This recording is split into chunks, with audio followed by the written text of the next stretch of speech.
Well, PTV World has prepared a special documentary regarding the visit of UN Secretary General Antonio Guterres. Let's watch that report.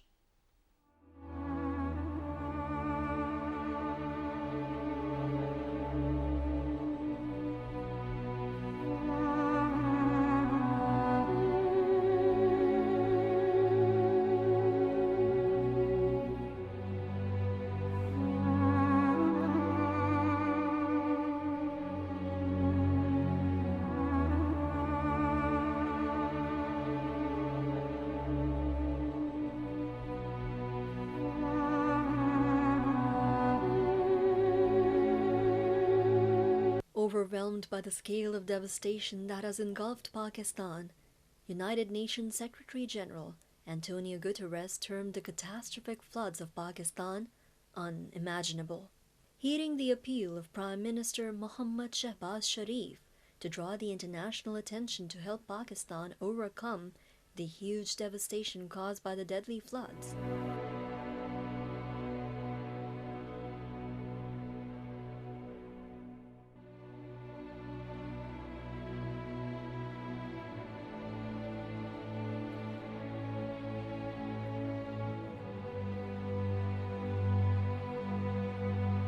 United Nations Secretary General Antonio Guterres appealed for massive global support for the country, where unprecedented floods have killed nearly 1,400 people and made more than 1 million people homeless.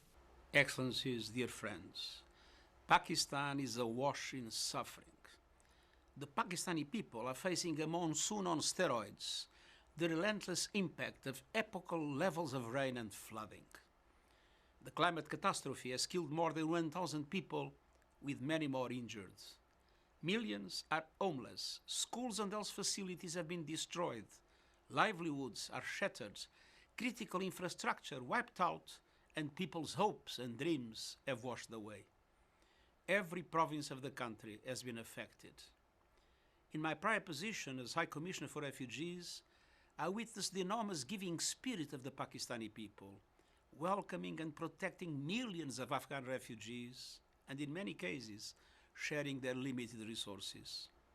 It breaks my heart to see these generous people suffering so much. In response to the devastation, the government of Pakistan has released funds, including immediate cash relief, but the scale of needs is rising like the floodwaters, and it requires the world's collective and prioritized attention. The United Nations is issuing a flash appeal for $160 million to support the response led by the government of Pakistan. These funds will provide 5.2 million people with food, water, sanitation, emergency education, protection, and health support. UN Chief made the appeal as he landed in Pakistan early on Friday morning and was received by Hina Rabbani Kar, the State Minister for Foreign Affairs. Record monsoon rains and glacier melt in the country's northern mountains have triggered floods that have killed at least 1,391 people, sweeping away houses, roads, railway tracks, bridges, livestock, and crops. Huge areas are inundated, and hundreds of thousands of people have been forced from their homes. The government says the lives of nearly 33 million people have been disrupted. Pakistan estimates the damage at $30 billion, and both the government and UN chief have blamed the flooding on climate breakdown. It is very emotional for me to see the level of suffering that so many Pakistanis are having at the present moment. From Pakistan, I'm issuing a global appeal: stop the madness, end the war with nature, invest in renewable energy now.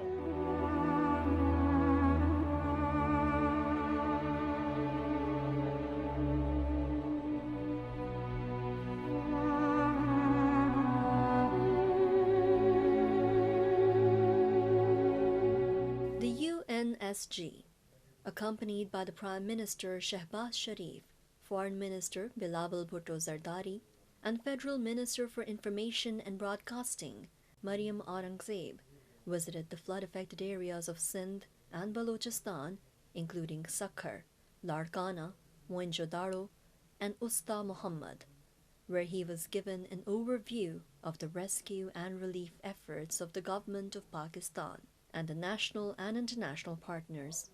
UN chief undertook the aerial view of the flood-affected areas while flying from Islamabad to Sakkar. United Nations Secretary-General Antonio Guterres was shell-shocked, having closely monitored the areas of Pakistan ravaged by the unprecedented floods. I have simply no words to describe what I've seen today. Climate change caused by human activity is supercharging storms and catastrophes. These extreme weather events have the fingerprints of human activity all over them. It is a question of justice. Pakistan is paying the price of something that was created by others.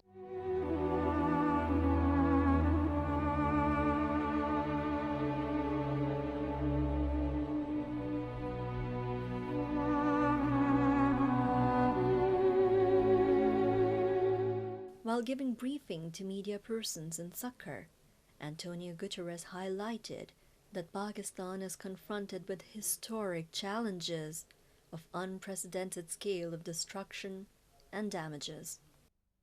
Pakistan, including Sindh, needs today massive financial support to overcome this crisis. This is not a matter of generosity, it's a matter of justice. We need to reduce emissions by 45% until 2030.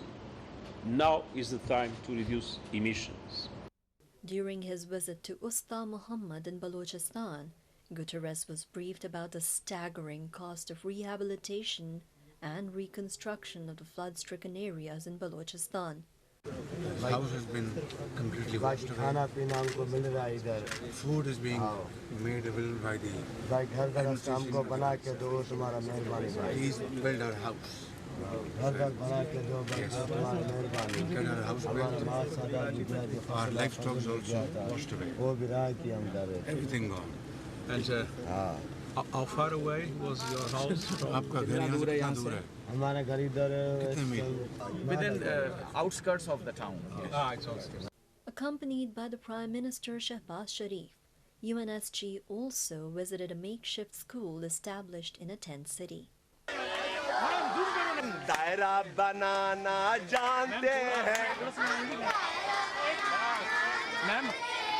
While talking to the flood affectees in Larkana, UNSG affirmed that his sympathies are with the calamity-hit people. My deep solidarity to all of you that have suffered so much because of these terrible floods. The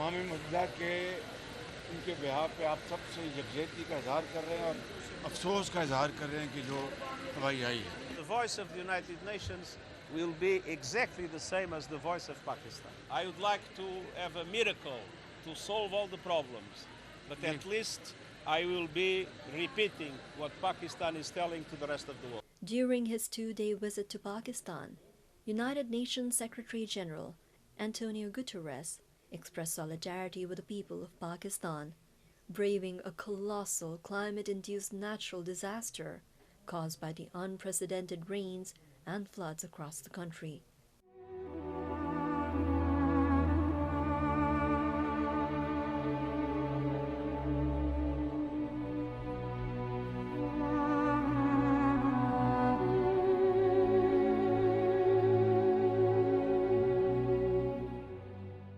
The UNSG also called on Prime Minister Mohammad Shehbaz Sharif.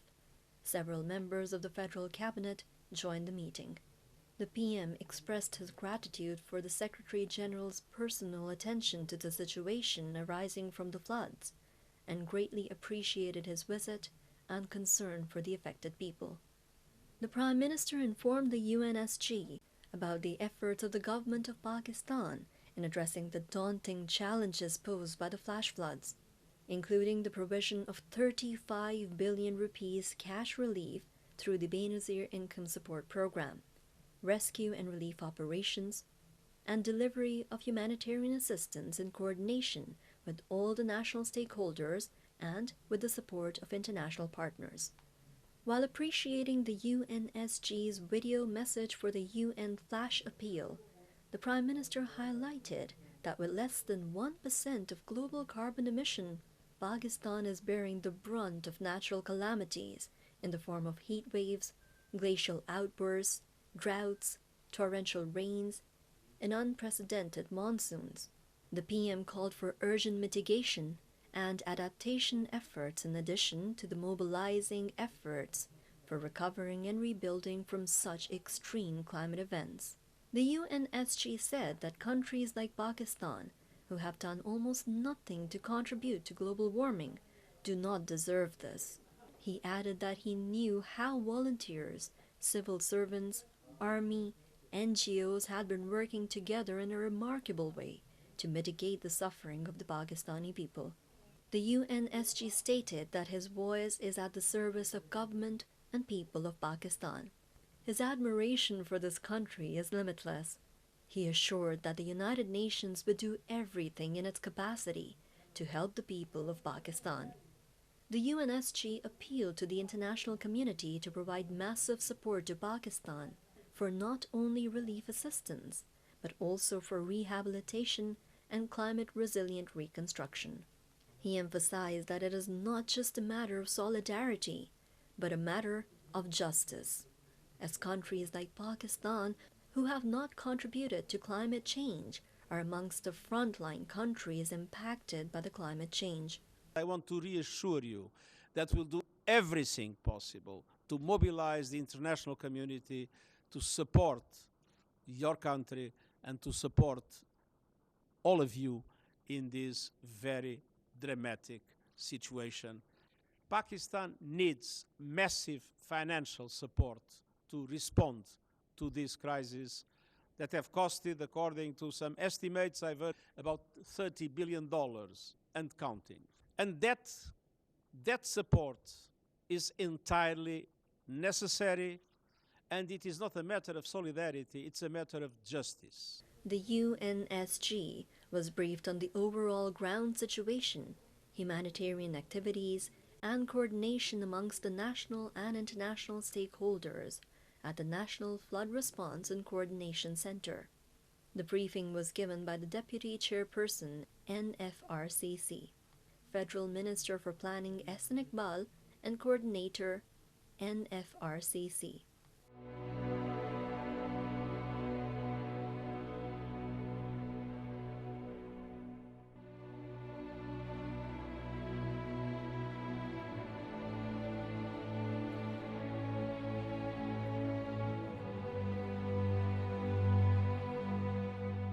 The UNSG held delegation-level talks with the Foreign Minister Bilawal Bhutto Zardari, followed by a joint press stakeout. A broad range of issues related to the recent floods and climate change came under discussion. Developed countries must step up and provide Pakistan and other countries on the front lines with the financial and technical resources they need to survive extreme weather events like these deadly floods.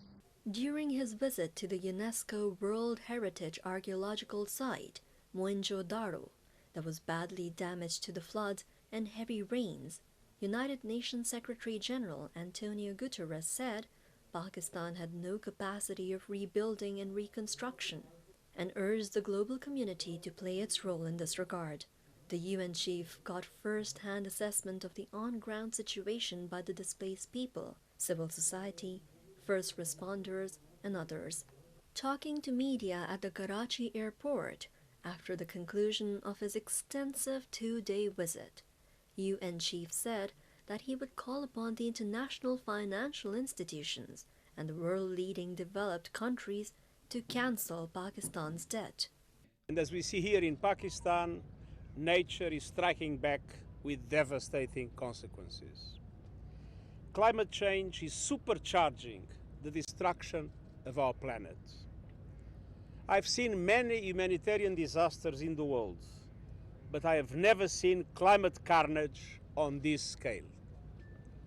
I have simply no words to describe what I've seen today. A flooded area that is 3 times the total area of my own country. I have been demanding very clearly that the world must seriously adopt a program of debt relief for developing countries, including middle-income countries like Pakistan, that are on the verge of an extremely difficult financial situation. In some cases already, we are seeing defaults coming. It is absolutely essential to create new mechanisms. The mechanisms we have today, the suspension that the G20 declared for the least developed country and the so-called framework for that relief simply do not apply to Pakistan or do not work at all. So we need new mechanisms of debt relief. The UNSG stressed that an important reason for his visit was to draw the attention of the international community to this climate catastrophe and to appeal for massive support for Pakistan. UNSG told the reporter that he was there to express his deep solidarity with the Pakistani people over the devastating loss of life and human suffering caused by this year's floods. I have no words to describe what I've seen today. A flooded area that is 3 times the total area of my country, Portugal. I mean, this is unimaginable. We are seeing an unprecedented natural disaster clearly caused by climate change. And this visit today, I mean, we can talk about the numbers, the people died, the areas covered, the number of livestock, but this is essentially about people that suffer enormously. People that have lost their houses, the crops, the cattle, their livelihoods. Some of them have to pay the loans that they had to ask for in order to plant what is now lost. So it is a human tragedy of an enormous dimension. And at the same time, I was deeply moved and inspired when I heard the stories of women and men that have abandoned their property, not take care of their own things in order to be able to go and rescue the neighbors and bring the neighbors to safety. Right. I mean, these examples of generosity, of solidarity, and of courage make me feel that the world has an enormous responsibility today. And that responsibility is to massively support Pakistan, because the dimension is enormous and Pakistan has not the resources to be able to support their people and to be able to recover the economy and the country. And not only support Pakistan, but also I think we need to stop this war on nature. Nature is striking back with devastating consequences. It's Pakistan, it's Chad, it's the Horn of Africa, with drought. The victims are not those that pollute. The victims are those that are in the places less protected against the devastating impacts of climate change. So international solidarity is not a matter of generosity, it's a matter of justice. We must raise awareness, we must speak loudly about this tragedy and say that those that are responsible for the climate change that is happening have a responsibility to support the Pakistani people in this situation. But at the same time, it is crucial that financial support to developing countries in relation to adaptation and resilience increases substantially. There was finally a promise of $40 billion per year, but it's not yet clear if that will happen, and that is obviously not sufficient. We estimate the need of about $300 billion per year for adaptation of the developing countries. Of course, there is a possibility to have private investments, to mobilize other resources, but it's clear that there is a strong responsibility for that. And then there is the question of loss and damage that is foreseen in the Paris Agreement, and until now there was no progress in a serious discussion on that issue. I know it's a difficult issue, I know it will not be solved from one moment to the other, but I hope that in Cairo there is real progress, substantial progress in the discussion on loss and damage.